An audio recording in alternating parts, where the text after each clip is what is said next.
സഖാവ് PC Kurumba. കരുത്തിന്റെയും ത്യാഗത്തിന്റെയും സഹനത്തിന്റെയും പേരാണത്. Communist നേതാക്കൾക്ക് ഒളിത്താവളങ്ങൾ ഒരുക്കാൻ പാർട്ടി പോരാളിയായ സഖാവ് PK കുമാരനെ സഹായിച്ചു എന്ന കുറ്റമാരോപിച്ച് 1948 19 വയസ്സുള്ള PC കുറുമ്പ അറസ്റ്റിലായി. അടുത്ത ദിവസം PK കുമാരനെയും പോലീസ് അറസ്റ്റ് ചെയ്തു.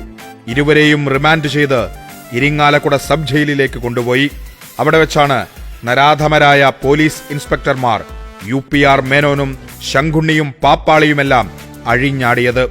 സർക്കിൾ ഇൻസ്പെക്ടർ UPR മേനോന്റെ നേതൃത്വത്തിലുള്ള പോലീസുകാർ PC കുറുമ്പയെയും PK കുമാരനെയും പൂർണ്ണ നഗ്നരാക്കി നിർത്തിയ ശേഷം നീചവും നിന്ദ്യവുമായ ക്രൂര പീഡനത്തിന് ഇരകളാക്കിക്കൊണ്ട് ആസ്വദിക്കുകയായിരുന്നു.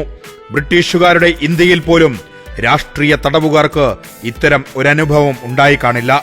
ജയിലറകൾക്ക് മാത്രമറിയാമായിരുന്ന ആ ക്രൂര വിനോദം ജയിൽ മോചിതനായ ശേഷം സഖാവ് PK കുമാരനാണ് പൊതുസമൂഹത്തിനു മുന്നിൽ വെളിപ്പെടുത്തിയത്. തിരുകൊച്ചി നിയമസഭയിൽ കമ്മ്യൂണിസ്റ്റ് MLA സഖാവ് E ഗോപാലകൃഷ്ണ മേനോൻ മുഖ്യമന്ത്രിയായിരുന്ന പറവൂർ TK നാരായണപിള്ളയുടെ മുഖത്തേക്ക് വിരൽ ചൂണ്ടിക്കൊണ്ടാണ് കുറുമ്പ എന്ന പട്ടികജാതി പെൺകൊടിക്കുണ്ടായ ആ ജയിലനുഭവം വിവരിച്ചത്.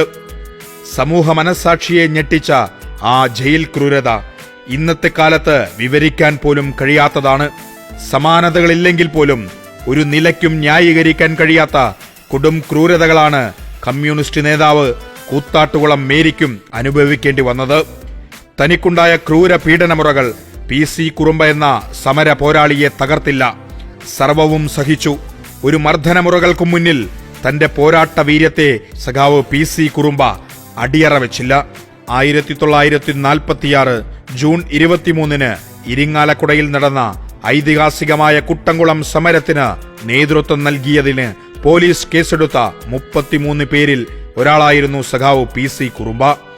ആയിരങ്ങൾ പങ്കെടുത്ത ആ പ്രക്ഷോഭ മാർച്ചിന് ഏതാനും ദിവസം മുമ്പ് PC കുറുമ്പയും മറ്റ് 2 യുവതികളും നിരോധനം ലംഘിച്ച് കുട്ടംകുളം റോഡിലൂടെ നടന്നതും ചരിത്രമാണ്. അന്ന് സവർണ ഗുണ്ടകൾ ഇവർ 3 പേരുടെയും ദേഹത്തേക്ക് മുറുക്കി തുപ്പി അപമാനിക്കുകയായിരുന്നു. കൊച്ചി രാജ്യത്തെ ഐതിഹാസികമായ പാലിയം ഐത്തോച്ചാടന സമരത്തിലും PC കുറുമ്പ എന്ന പോരാളിയുടെ കരുത്തുറ്റ സാന്നിധ്യമുണ്ടായി. ഇരിങ്ങാലക്കുടയിൽ നിന്ന് കാൽനടയായാണ് കുറുമ്പയടക്കം സമരഭൂമിയിലേക്ക് നീങ്ങിയത്. നടവരമ്പിൽ 100 ദിവസത്തിലേറെ നീണ്ട കർഷക തൊഴിലാളി സമരത്തിന്റെ നായികയാണ് സഖാവ് കുറുമ്പ. ഇരിങ്ങാലക്കുടയിലെ പുല്ലൂരിലാണ് കാളിയുടെയും ചാത്തന്റെയും മകളായി സഖാവ് PC കുറുമ്പ ജനിക്കുന്നത്. അധസ്ഥിതർക്ക് പള്ളിക്കൂടം നിഷേധിക്കപ്പെട്ട ആ കാലത്ത് കുറുമ്പയ്ക്കും വിദ്യാഭ്യാസത്തിന് അവസരമുണ്ടായില്ല. പുല്ലൂരിലെ കശുവണ്ടി കമ്പനി തൊഴിലാളിയായും ട്രേഡ് യൂണിയൻ പ്രവർത്തകയായും പിന്നീട് കമ്മ്യൂണിസ്റ്റ് പാർട്ടിയുടെ നേതാവായും മാറി. സ്വാതന്ത്ര്യ സമര പെൻഷന് അർഹയായിരുന്നു. ആരോഗ്യമുള്ള കാലം വരെ തൊഴിലെടുത്തു.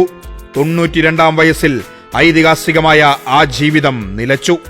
കുട്ടംകുളം സമരത്തിന്റെയും നടവരമ്പ് പ്രക്ഷോഭത്തിന്റെയും മണ്ണിൽ കമ്മ്യൂണിസ്റ്റ് പാർട്ടിയുടെ തൃശൂർ ജില്ലാ സമ്മേളനം ചേരുമ്പോൾ ആവേശോജ്വല സ്മരണയായി തിളങ്ങുകയാണ് സഖാവ് PC കുറുമ്പ എന്ന സമര പോരാളി.